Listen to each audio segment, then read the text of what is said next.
ఆదరణే లేదయ్యా, అందుకే నీ దరి చేరానయ్యా.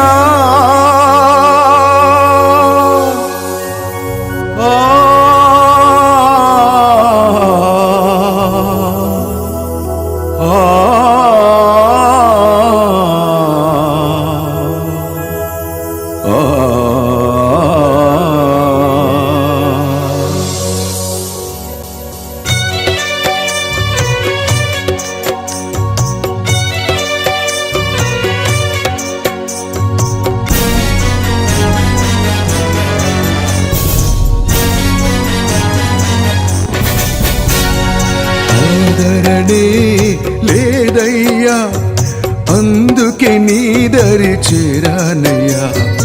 ఆదరణే లేదయ్యా, అందుకే నీ దరి చేరానయ్యా. కృప చూపి కరుణించి ఆదరించవ ఓ నాన్న, కృప చూపి కరుణించి ఆదరించవ ఓ నాన్న. నా యేసయ్యా,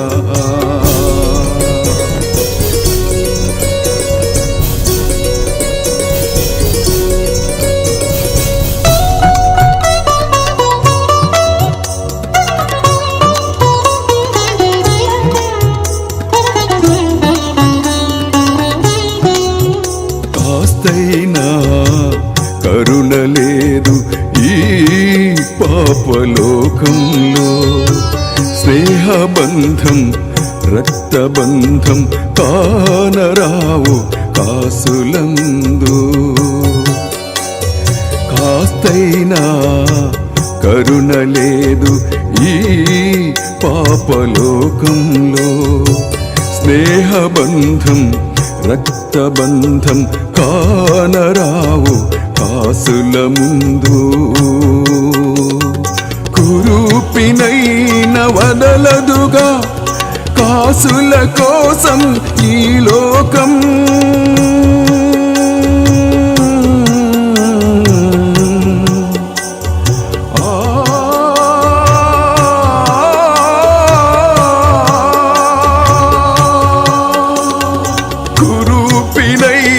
వదలదుగా కాసుల కోసం ఈ లోకం. కనుగొనలేము జాలి ప్రేమలు కఠిన పాశము ఈ లోకం. కనుగొనలేము జాలి ప్రేమలు కఠిన పాశము ఈ లోకం. ఆదరణే లేదయ్యా, అందుకే నీ దరి చేరానయ్యా. ఆదరణే లేదయ్యా, అందుకే నీ దరి చేరానయ్యా. మార్క్సు వార్త 16వ అధ్యాయం. విశ్రాంతి దినము గడిచిపోగానే, అంటే ఆ రోజులు విశ్రాంతి దినం అంటే శనివారం. ఆ రోజుల్లో నాన్న ప్రభువారు చనిపోయిన రోజుల్లో విశ్రాంతి దినం అంటే ఎప్పుడురా? శనివారం. ప్రభువారు చనిపోయి తిరిగి లేచారే ఆదివారం నాడు, అప్పటి నుంచి ఆదివారంగా విశ్రాంతి దినంగా మార్చబడింది. గుర్తుపెట్టుకోలే మాట అందరూ కూడా. శనివారం నాడు ఆరాధించే వాళ్ళు ఉన్నారు, శనివారపు ఆరాధన కలిగిన వాళ్ళు సెవెంత్ డే అడ్వెంటిస్టులు అంటారు. పాత కాలంలో ఉన్న అదే పద్ధతిని వాళ్ళు కొనసాగిస్తున్నారు. వాళ్ళొక్కళ్ళు తప్ప శనివారం ఆరాధించే వాళ్ళు ఎవరు లేరు. ఆ శనివారపు ఆరాధన కాస్త ఆదివారపు ఆరాధన ఎప్పుడు మారిందంటే ప్రభువు తిరిగి లేచిన రోజు నుంచి, ఆ రోజు నుంచి అది ఆదివారం మార్చబడింది.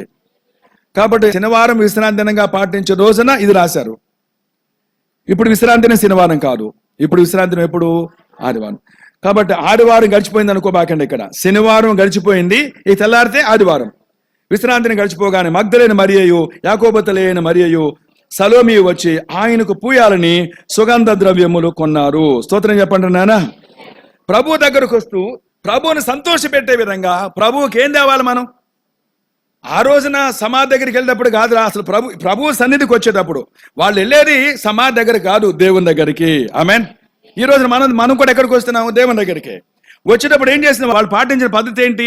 ఆ ముగ్గురు స్త్రీలే, ముగ్గురు కూడా ఆడపడుచులే.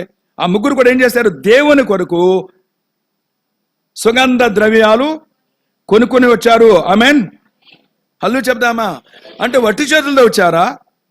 దేవునికి ఏదైతే సంతోషం కలిగిస్తుందో ఆ సంతోషమైనటువంటి అర్పణతో వచ్చారా?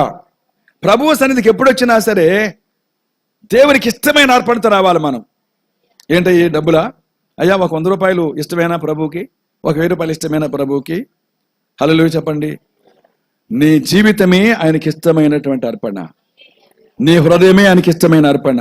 హేబేలు తనకు తానుగా అర్పించుకున్నాడు. ఆ అర్పణ అంగీకరించిన తర్వాతనే ఆయన ఇచ్చినటువంటి గొర్రెలను ఆయన అంగీకరించాడు. హేబేలును ముందు అంగీకరించాడు. హేబేలు గొప్ప అర్పణ దేవునికి, హేబేలు హృదయమే గొప్ప అర్పణ దేవునికి. ఆ తర్వాత అతను ఇచ్చేది. కనుక ప్రభు దగ్గరకు వచ్చి మన అందరం కూడా దేవునికి ఇష్టమైన అర్పణలుగా మనల్ని మనం సరి చేసుకున్న వాళ్ళ. వింటున్నారు నాన్న? దేవునికి ఇష్టమైన బిడ్డలుగా అసూయ ద్వేషాలు ప్రక్కన పెట్టాలి. ప్రభు ఆరాధనకి వెళ్తున్నా, రాత్రే పోట్లాడాను నేను, నన్ను క్షమించయ్యా. ముందు అంతరంగంగా క్షమాపణ అడగండి. నేనంత ప్రభు కూడా అంతగా అంటలేదు. ఆయన ఏమన్నాడు? కోపపడు, కోపం పోట్లాడు, తిట్టుకో, ఏమైనా చేసుకో, కానీ పాపంగా మార్చుకోబాకు. కోపాలు వస్తాయి, ఎందుకు రావు? వస్తాయి. కానీ ఏమన్నాడు? దాన్ని పాపంగా మారేబోకు. ఎలాగయ్యా? సూర్యుడు అస్తమించక లోపే ఆ కోపాన్ని తీసేసుకో.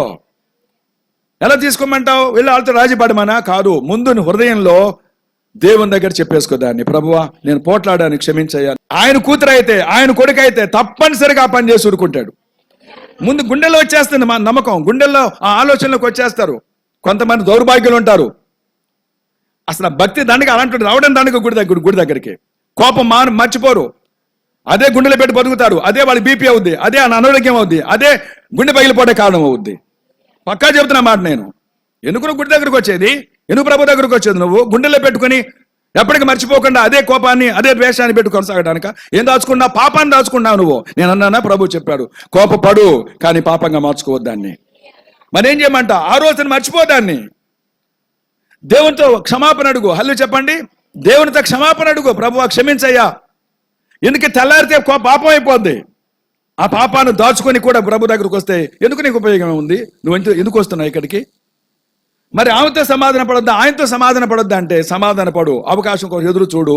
అసలు ముందు నీ హృదయంలో కనుక నిర్ణయం తీసేసుకుంటే, ప్రభుతో సమాధాన పడకి ఇష్టపడితే ఆటోమేటిక్గా దేవుడు ఎవరి మీద నువ్వు కోపంగా ఉన్నావో వాళ్ళని నీ లొంగిపేటుగా చేస్తాడు. ప్రభు దగ్గరకు వచ్చేటప్పుడు ఏం చేయమన్నాను? శ్రేష్టమైన అర్పణలు తీసుకుని వచ్చిన వాళ్ళు మనం కూడా శ్రేష్టమైన అర్పణ దేవుని దగ్గరికి తీసుకుని రావాలి. ఏంటా శ్రేష్టమైన అర్పణ? నీ హృదయమే.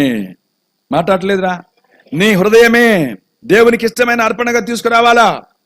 కల్మషాలు లేకుండా, పాపం లేకుండా, కోపతాపాలు లేకుండా. రేపు ఆరాధనకి వెళుతున్నా, అందుకని సిద్ధపాటు అన్నా. శనివారం ప్రార్థన సిద్ధపాటు.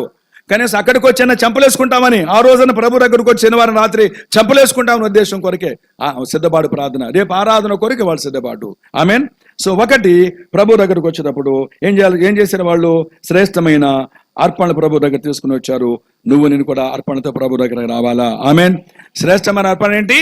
నీ జీవితమే ప్రభుకి అర్పణ. అంతేగా నువ్వు ఇచ్చేది పెద్ద అర్పణ అది లెక్క కాదు ప్రభుకి. నువ్వు మంచిగా ఉంటేనే నువ్వు ఇచ్చేది ఆయన అంగీకరిస్తాడు. హేబేలును అంగీకరించాడు, ఆ తర్వాత అతను అర్పణ అంగీకరించాడు. అలాగే నువ్వు సంతోషంగా ఉంటే, దేవునికి ఇష్టంగా నువ్వు బ్రతుకుతుంటే అప్పుడు నువ్వు ఇచ్చేది తీసుకుంటాడు. కానీ నువ్వు ఇష్టానుసారంగా బ్రతకండా సారా మేసి సారాలు వచ్చిన లాభం తీసుకొచ్చి ఇక్కడ కానికి ఎవరికి ఇష్టం అది లంచుకోండా? ఇచ్చేవాళ్ళు ఉన్నారు. సారా అమ్ముతారు, అన్యాయం చేస్తారు, పాపం చేస్తుంటారు, అక్రమంగా సంపాదిస్తారు, ఆ డబ్బు తెచ్చి ఇక్కడ ఇస్తారు. ఎందుకది? ఎవరికి కావాలి అది? అది అవసరం ప్రభువుకి. హల్లు చెప్దామా?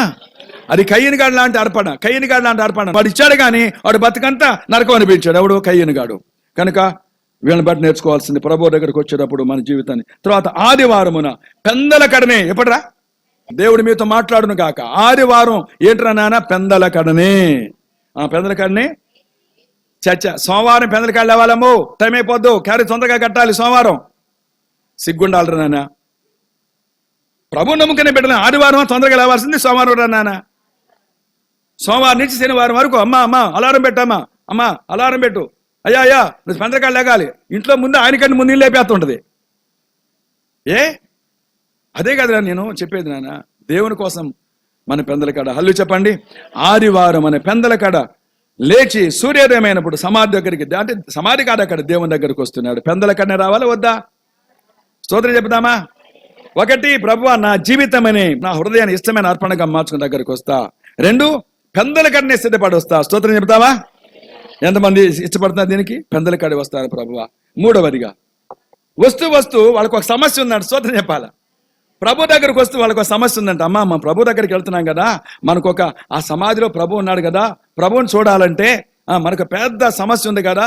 ఆ పెద్ద సమస్య ఏంటి? పెద్ద రాయి ఉంది కదా, ఆ పెద్ద రాయిని ఎవరు దొరికిస్తారు మన కోసము? ఇదే సమస్య చాలా మందికి. ప్రభు దగ్గరకు వస్తారు, వాళ్ళకి పెద్ద అడ్డుబండ్లు ఉంటాయి. ప్రభు దగ్గరకు వస్తారు, ఆ సమస్యలు తీరవు. ప్రభు దగ్గరకు వస్తారు, మేము అర్పణ చేసుకున్నాం, ప్రభుకి మా జీవితాన్ని అర్పణ చేసుకున్నాం అంటారు. ప్రభు ఆరాధనకు వస్తున్నాం అంటుంటారు. అన్ని మామూలే, కానీ ఆడుకున్న సమస్య అట్టాగుండిపోద్ది. హల్లు చెప్పండి రా. అది పెద్ద రాయి, మామూలు రాయి కాదండి. ముందుకెళ్తారు. ఆ రాయి ఎంతో పెద్దది అన్నమాట.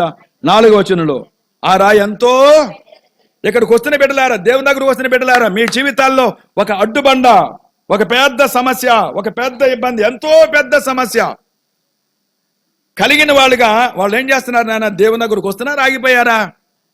బయలుదేరిన మనం ప్రభు దగ్గరకు వస్తున్నాం. మనకు ఒక లెసన్ ఏమిటంటే, ప్రభు దగ్గరికి వెళ్ళడం మూలన ఒక పెద్ద అడ్డు బండి ఉంది, మనకి పెద్ద సమస్య ఉంది. అది ఎవరు తీరుస్తారు, అది ఎట్లాగా అని ఆగిపోలేదు. కానీ సమస్య ఉన్నా కానీ ఆ సమస్య మీద మనసు పెట్టకుండా దేవుని మీద మనసు పెట్టి ప్రభు దగ్గరికి రావాలి. బహుశా మీకు అర్థమైందో తెలియదు నాకు. ప్రభు దగ్గరకు వస్తున్న మనము మన కుటుంబాల్లో, మన వ్యక్తిగత జీవితాల్లో పెద్ద పెద్ద సమస్యలు ఉంటాయి. అవే ఈ అడ్డురాయి. మన కొరకు ఈ సమస్య ఎవరు తీరుస్తారు? మన కొరకు ఈ రోగాన్ని ఎవరు బాగు చేస్తారు? మన కొరకు ఈ బిడ్డకు భవిష్యత్తు ఎవరిస్తారు? మన కొరకు ఈ అప్పుని ఎవరు తీరుస్తారు? నా కొరకు, మన కొరకు ఏదో సమస్య, పెద్ద అడ్డుబండ, గుండెని బరివెక్కించే అడ్డుబండ. ఈ పెద్ద సమస్య నుంచి ఎలా బయటపడాలి? ఎవరు మాకు సహాయపడతారు? ఆమెన్. ఈ రోజు ఇక్కడ కూర్చొని బిడ్డలారా, ఏ సమస్య ఒక పెద్ద సమస్యగా కనపడుతుంది? ఎవరు ఈ సమస్య మాకు సహాయపడతారని మీరు ఆశపడుతున్నారు?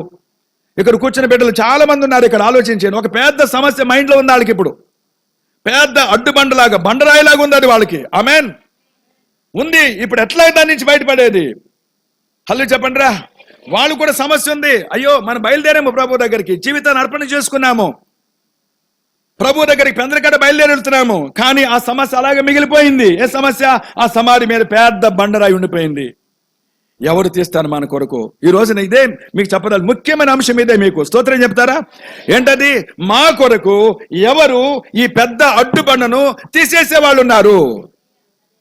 ఏ సమస్య నాన్న? నీ భవిష్యత్తా, నీ ఆరోగ్య సమస్య, నీ అప్పుల ఊపుల నుంచి ఎవరు బయట పెడతారనా? హల్లు చెప్పండి. ఇన్నాళ్ళు నేను ఏ జీవనాధారం మీద ఆధారపడి బతికానో ఆ జీవనాధారం వెళ్ళిపోయింది, ఎవరు మా సహాయపడతారనా? ఒక్కొక్కరికి ఒక పెద్ద అడ్డుబండ లాంటి సమస్య ఉన్నది. ఆ సమస్య ఉందని చెప్పేసి ఆగిపోయారా? అమ్మ మన ఆడపిల్లలమే, ఇది చీకటి, గత రాత్రి తెల్లవారుజామున చెప్పాను మీకు, అదేం పెద్ద బండరాయి, దాన్ని తొలగించడం మన వల్ల కాదు, ఇకెందుకులే వెళ్ళినా చెప్పండి, ఆయన దగ్గరికి వెళ్ళినా ఆ బండరాయి అట్లా ఉండిపోద్ది, మన వల్ల. కానీ కాబట్టి వెళ్ళి ఉపయోగం ఏముంది? చాలా మంది ఏమంటే తెలుసా, అమ్మ గుడికి వెళ్తున్నాను కానీ నా సమస్యకి ఉండిపోతుందమ్మా, ఇంకెందుకు వెళ్ళడం? అర్థం కావట్లేదు చాలా మందికి. ఎప్పటి నుంచి వెళ్తున్నాను కానీ ఆ సమస్య తీరితే బాగుండు అనుకుంటా, కానీ తీరట్లా, ఇంకెందుకు అని మానేసే గుడి. సమస్య ఉందేని మానేయటం కాదు చేయాల్సిన. సమస్య ఉన్నప్పటికీ ప్రభు దగ్గరకు వస్తే, నమ్మకంగా ప్రభు దగ్గరకు వస్తే అప్పుడు అద్భుతం చేస్తాను నీ పక్షంగా. మా వల్ల ఏమి కాదు, మేము బలహీనము, దేవుడు కూడా మనం పట్టించుకోవట్లా, మేము ఆశకెళ్ళి ప్రభు దగ్గరకు వస్తున్నాం, మా జీవితాన్ని ప్రభుకు అర్పణ చేసుకుంటున్నాం, ప్రభు కొరకు ప్రతి వారము గుడికి వెళ్తున్నాము, పెందలకాడ బయలుదేరి వస్తున్నాము, వారికి అర్పణలు కూడా చెల్లిస్తున్నాము. అయినా కానీ ఆ సమస్య పెద్ద పండుగ అలా మిగిలిపోతుంది. అది దాన్ని ఎవరు తొలగించి వాళ్ళు కనపట్లే, మాకు ఎవరున్నారు? అందుకనే ఇక ఎందుకులే గుడికి వెళ్ళడం, దండగలే మానేస్తున్నాను నేను. చాలా మంది అలాగే వస్తున్నారు. అయ్యా ఒక 2 వారాలు వస్తా, తగ్గితే సరే, నా సమస్య జవాబు దొరికితే సరే, పోనీ 7 వారాలు వస్తా, 7 వారాల తర్వాత నాకు జవాబు దొరికితే సరే, లేకపోతే మానేస్తా. ఇది మన బాణి. కానీ ముగ్గురు బాణి అది కాదు. ఆమెన్. సమస్యలు ఉన్నప్పటికీ, అది ఎంత పెద్ద సమస్య అయినప్పటికీ నా ప్రభు దగ్గరికి వెళ్తాను నేను. ఈరోజు నిర్ణయం తీసుకుంటావా? నీకే సమస్య ఉంది? నీ బిడ్డ సమస్య, నీ మనవాళ్ళ సమస్యలా, మనవరాళ్ళ సమస్యలా, నీ ఆరోగ్య సమస్య ఏది? నీకు పెద్ద అడ్డుబండి, ఎంతో పెద్ద బండి అంటది. ఆమెన్. అంటే అసాధ్యమైన సమస్య అది, ఎవడు తీర్చలేని సమస్య అది. ఆ సమస్య కలిగి మనం ఏం చేయాలి? ఆగిపోవాలి, ఇంట్లోనే కూర్చోవాలా? ఎక్కడ రావాలి? దేవుని దగ్గర రావాలి. సమస్య ఉన్నప్పటికీ దేవుని దగ్గరకు రావాలి. ఆమెన్. ఎవరైతే నమ్మకంగా పట్టుదల కలిగి దేవుడున్నాడు, తప్పనిసరిగా దేవుడున్నాడు, నాకు సహాయం దొరుకుతున్న నమ్మకంతో వస్తే దేవుడు రెడీగా జవాబు పెట్టి కూర్చున్నాడు అక్కడ. ఒకవేళ ముగ్గురే రాకపోతే వాళ్ళకంటే ముందే ఆ రాయిని వేళ్ల కోసం తొలగించడానికి దేవుడు అక్కడ దేవదూతని ఏర్పాటు చేసి పెట్టాడు. నానా అర్థం కాలేదు మీకు ఈ విషయము? నువ్వు వస్తావని, సమస్య ఉన్నా సరే దగ్గరకు వస్తావని, సమస్య ఉన్నప్పటికీ నన్ను మర్చిపోకుండా ఉంటావని, సమస్య ఉన్నప్పటికీ నా దగ్గరకు వస్తావని దేవుడు ఏం చేశాడు? ఆ సమాధికి అడ్డంగా పెట్టిన పెద్ద రాయిని దొర్లించడానికి నువ్వు వస్తే కనుక దొర్లిస్తాడు, రాకపోతే అట్లా ఉండిపోద్ది.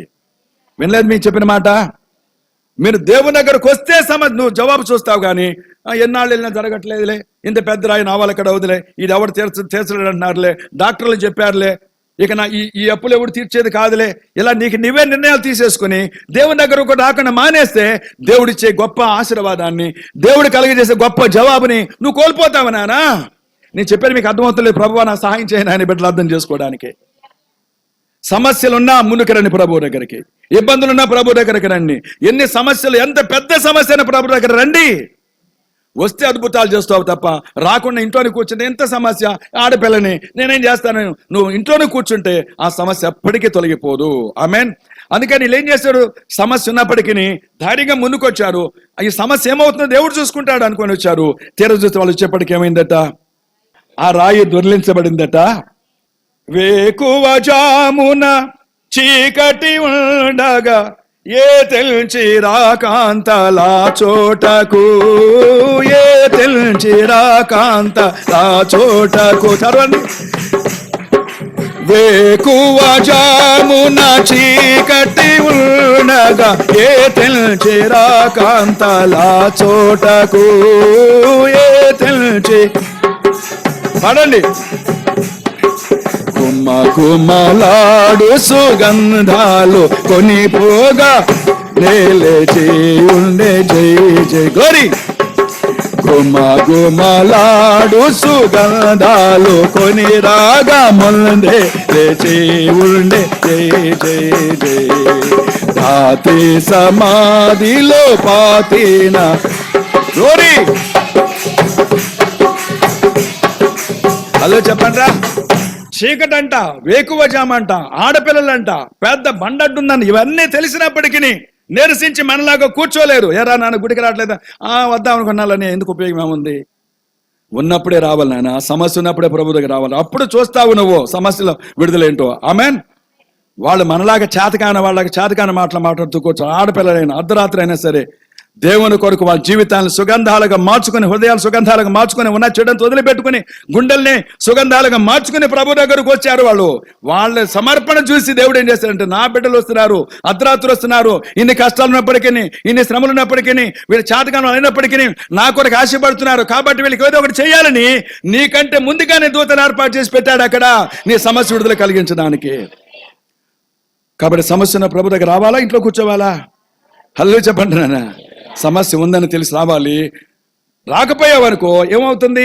ఆ రాయి దొరించడానికి ఆల్రెడీ దేవుడు ఒక దూతను ఏర్పాటు చేసి పెట్టాడు. ఆ దూతను ఏర్పాటు వ్యర్థమైపోద్ది. ఆమెన్. నువ్వు రాలేదు కాబట్టి బండ కూడా అలాగే. ఆ బండను తొలగించింది ఎవరి కోసం చెప్పాలా? ఎవరి కోసం?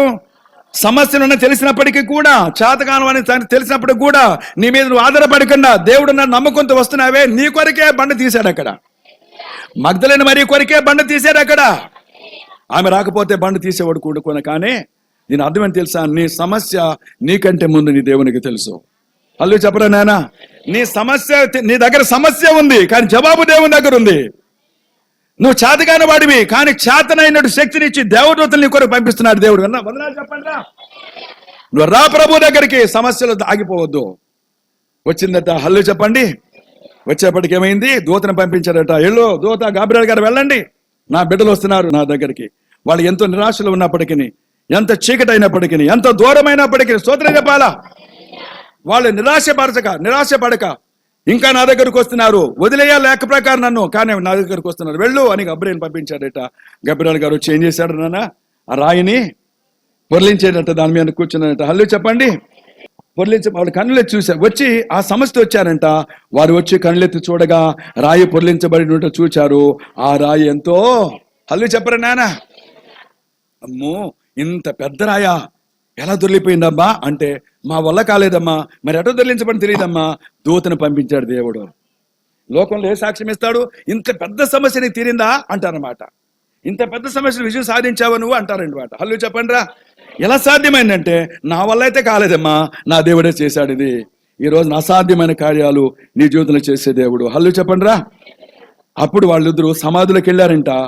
స్తోత్రం చెప్పండి నానా. ఒకటి విజయం మీద విజయం, విజయం మీద విజయము, విజయం మీద విజయము. సమాధి రాయి తొలగించాడు. లోపలికి వెళితే లోపల నల్లటి అంగీలు ధరించుకున్నటువంటి ఒక దేవదూత కనపడ్డాడట. స్తోత్రం చెప్పండి రా. దేవదూత కనపడ్డాడట. అతను అంటే కలవరపడొద్దు. స్తోత్రం చెప్పండి రా. నానా, సమస్యను తొలగించే దేవుడు, తర్వాత నీ ధైర్యపరిచే దేవుడు. నీ కొరకు దూతను ఏర్పాటు చేశాడు. నాన్న, ఎవరికి రా దూతలు ఏర్పాటు చేసేది? ఎన్ని సమస్యలున్నా గుడి మానక, సహవాసం మానక, ప్రభు దగ్గరికి వస్తూ ఆయన మీద ఆధారపడ్డ వాళ్ళ కొరకు దేవుడు చేసే ఏర్పాట్లు చూసారా? నీ కొరకు నీవు తొలగించుకోలేని పెద్ద బండను దేవుడు తొలగించేస్తాడు. అంతేకాదు నిన్ను ఆదరించడానికి ఒక దూతను ఏర్పాటు చేసి పెట్టాడు అక్కడ. ఆ దూతే సేవకుడు ఇక్కడ మీతో ఆ సమాధే దేవుని యొక్క సన్నిధి. హలో చెప్పండి. వాళ్ళు లోపలికి వచ్చారంట. ఎక్కడికి? దేవుని దగ్గరికి వచ్చారంట. ఏమైంది నాన్న? ఒక తెల్లటి అంగీ ధరించుకున్నటువంటి ఒక పడుచువాడు, ఒక దేవుని దూత పక్కన కూర్చుని 6వ వచనము, కలవరపడవద్దు. ఆమె చెప్పండి రా. కలవరపడవద్దు. స్తోత్రం చెప్దామా? మీ కలవరాలను తీసేసే దేవుడు, నెమ్మదినిచ్చే దేవుడు. హల్లెలూయా. మీరు వెతుకుతున్నది నజరేయుడగు యేసును. ఆమెన్. ఒక మాట చెప్తా ఇక్కడ, స్తోత్రం చెప్పాలి గట్టిగా. హల్లెలూయా. ఆయన్ని వెతికే వాళ్ళు కలవరపడరు అన్న మాట నాకు అర్థమవుతుంది అక్కడ. కలవరపడకండి, మీరు సిలువ వేయబడిన యేసుని మీరు వెతుకుచున్నారు. నాన్న ప్లీజ్ రా, కలవరపడవద్దు. ఎందుకయ్యా అంటే, మీరు వెతికేది ఎవరిని? యేసుని మీరు వెతుకుచున్నారు. ఆమెన్. దీని అర్థం రివర్స్ లో మాట్లాడితే, యేసును వెతికే వాళ్ళలో కలవరం ఉండదు. ఓడబారని ఆకువలి దినదినము బలముదెదరు. ఒక బలమైన ఛాలెంజ్ ఏంటి తెలుసా? I don't be moved. నేను అసలు కదల్చబడను. ఎందుకని? నా యేసుని ఎదికేవాడిని నేను. ఏ దేవుణ్ణి? సమాధి అయిన దేవుణ్ణా, లేచిన దేవుణ్ణా? యేసు ప్రభు తప్ప తిరిగి లేచిన వాళ్ళు ఎవరు లేరు. తిరిగి లేచిన వాడంటే సజీవుడుగా ఉన్నవాడు. ఆయన ఎక్కడున్నాడు? నీ మధ్యలో ఉన్నా, నీతో ఉన్నా, నీతో నివసిస్తున్నా, నీ కుడి ప్రక్కనున్నా. Amen. Why should I fear? ఎందుకు భయపడాలి నేను? హల్లు చెప్పండి. యెహోవా నా కాపరి, నాకు లేమి లేనే. అబ్బా హల్లు చెప్పదాము నాన్న. ఎవడ కలవరపడాలి? యేసయ్య లేని వాళ్ళు కలవరపడాలా? మాట్లాడలేదు. యేసయ్య లేని వాళ్ళు కలవరపడాలా? దేవుడు ఏమంటున్నాడు? దూత గారు చెప్తున్నారు, ఇదే ఈ దూత, ఆ దూత, ఈ దూత. ఏం చెప్తాడు? మన కలవరపడొద్దు నాన్న, దేవుడు మీకు తోడుగా ఉన్నాడు. హల్లు చెప్పండి నాన్న.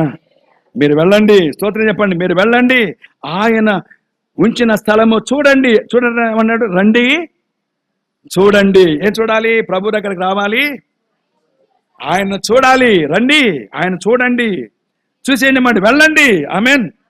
ప్రభు దగ్గర రావాలా? ప్రభువులో ఉన్న సంతోషాన్ని చూడాలా? బాబా ప్రభువులో ఉన్న ఆదరణ చూడాలా? అనుభవించాలా? వెళ్ళాలా? ఎక్కడికి? లోకానికి వెళ్ళాలా?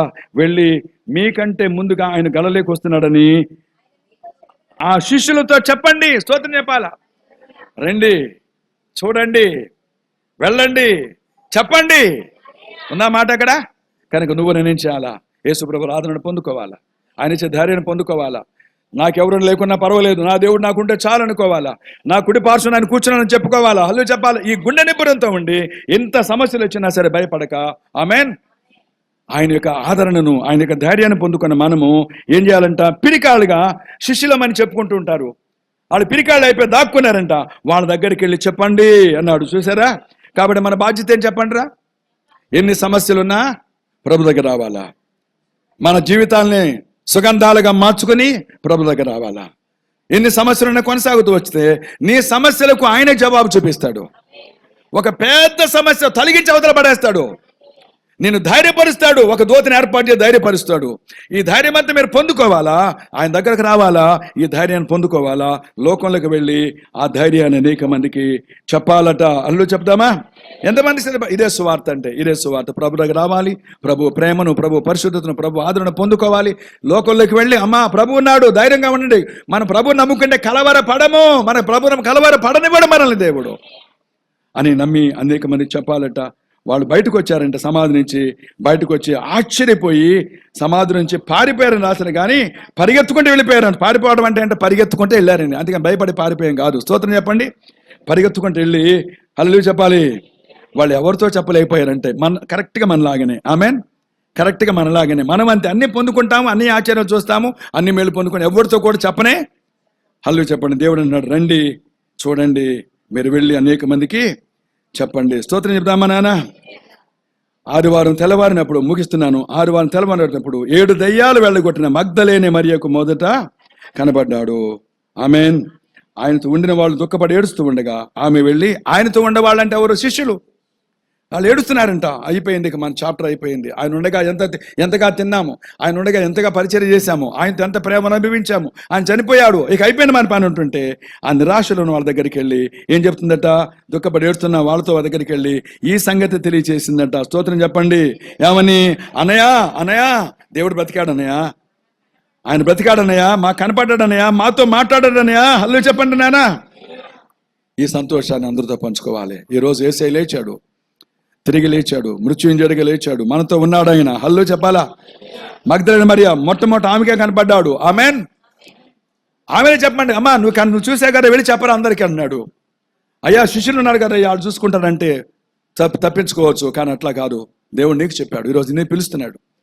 అమ్మా వినండిరా, నేను పిలుస్తున్నాడు రా. ఇక్కడ చూస్తున్న ఆనందాన్ని, ఇక్కడ చూస్తున్న సంతోషాన్ని, ఇక్కడ అనిపిస్తున్న సహవాసాన్ని నువ్వు లోకానికి వెళ్ళి చెప్పమని చెప్తూ ఉండగా మగ్దలేనే మరియలాగా తీసుకుంటావా? నిర్ణయం తీసుకుంటావా? నాకెందుకు మౌనంగా తప్పించుకొని తిరుగుతావా? శిష్యుల్లాగా భయపడిపోయి మూలం కూర్చుంటావా? సమస్య వచ్చినప్పుడు, ఇబ్బంది కలిగినప్పుడు దాక్కోకూడదురా నాన్న. ఏ శిష్యులు రా వాళ్ళు? ఏ ప్రభు నమ్ముకునే బిడ్డరా వాళ్ళు? దాక్కోవడం ఏంట్రా? సమస్య కలిగినప్పుడు ప్రభు దగ్గర రావాలా, సమస్య విడుదల పొందుకోవాలా, దేవుని దూతలకు ఆదరణ పొందుకోవాలా, 10 మందికి ప్రభు గురించి చెప్పాలా. అట్టి కృప దేవుడు మన దయచేయును గాక. పిరికితనంతున్నటువంటి మగ్దలేనే మరియ ఆడపడుచు ప్రభు కొరకే బ్రతికింది, ప్రభు కొరకే జీవించింది. ఎందుకని? ఆమెలో 7 దయ్యాలు వెళ్ళగొట్టాడు దేవుడు. ఎన్ని దయ్యాలురా? 7. సమస్త పాపాలు తొలగించేశాడు దేవుడు. ప్రభు దగ్గర రాకమనుపు 7 దయ్యాలతో బాధపడుతుండే, 7 వ్యసనాలతో సప్త వ్యసనాలతో బాధపడే ఆమె. కానీ ప్రభు దగ్గర రాగానే అవన్నీ విడిచిపెట్టేసింది. ప్రభు యొక్క ప్రేమ, ప్రభు యొక్క పరిశుద్ధత, ప్రభు యొక్క ఆదరణ పొందుకుంది. ఇక నా ప్రభు చాలు, ఇంకెవరు నాకు అవసరం లేదనుకుంది. ప్రభు కోసం బ్రతికింది, ప్రభు రుచి చూసింది. హల్లెలూయా చెప్పండి రా. ఏమని చెప్తా? అన్నయ్య యేసు ప్రభు తిరిగి లేచిన దేవుడు అన్నయ్య. ఏమని చెప్పాలి మనం? యేసు ప్రభు తిరిగి లేచిన దేవుడన్నా, మనతో ఉన్నాడన్నా, మన కలవర పడనివ్వడన్నా. హల్లెలూయా చెప్పండి. రండి ఆయన దగ్గరికి వెళదామని అనేక మందిని ప్రభు నడిపించినట్టు కృప దేవుడు మనకు అనుగ్రహించును గాక. ప్రార్థన చేసుకున్నాం. తండ్రి మీకు వందనాలు చెల్లిస్తున్నాం ప్రభువా. ఇంతవరకు మీరు మాట్లాడిన మాటల కొరకు వందనాలు. మగ్దలేనే మరియ ఏ విధంగా అయితే ప్రభు నీ కొరకు సాహసంగా నిలబడిందో, ఎలాగైతే ప్రభు ధైర్యం చేసిందో, ఆడపిల్లైనప్పటికీ, చీకటైనప్పటికీ, దూరమైనప్పటికీ, ఎంత కష్టమైనప్పటికీ, ఎంత పెద్ద బండ రాళ్ళు అడ్డున్నప్పటికీ నిరాశపడక, నిస్పృహ చెందక, ఆగిపోక నీ దగ్గరికే కొనసాగుతూ ఇన్ని సమస్యల మధ్యలో కూడా నిన్ను చూడాలని నీ దగ్గరకు వస్తున్నప్పుడు ఆమె సమస్యలను తొలగించేశావు. ఆమె కొన్ని పెద్ద బండరాయిని తీసి అవతల పారేశావు. ఆమె కొరకు దూతను ఏర్పాటు చేశావు. ఆమెను ధైర్యపరిచేటువంటి దూతను ఏర్పాటు చేసి పెట్టావు నాయన. అనేక మందికి ధైర్యాన్ని చెప్పి బిడ్డగా మార్చావు. నన్ను మమ్మల్ని కూడా ఆ రీతిగా మార్చుకుని ప్రభు నీ కొరకు ధైర్యంగా నిలబడుతూ అనేక మందికి నీ సాక్ష్యం చెప్పడానికి నన్ను మమ్మల్ని వాడుకుని మహిమ పొందమని యేసు నామములో వేడుకున్నాము తండ్రి. ఆమేన్.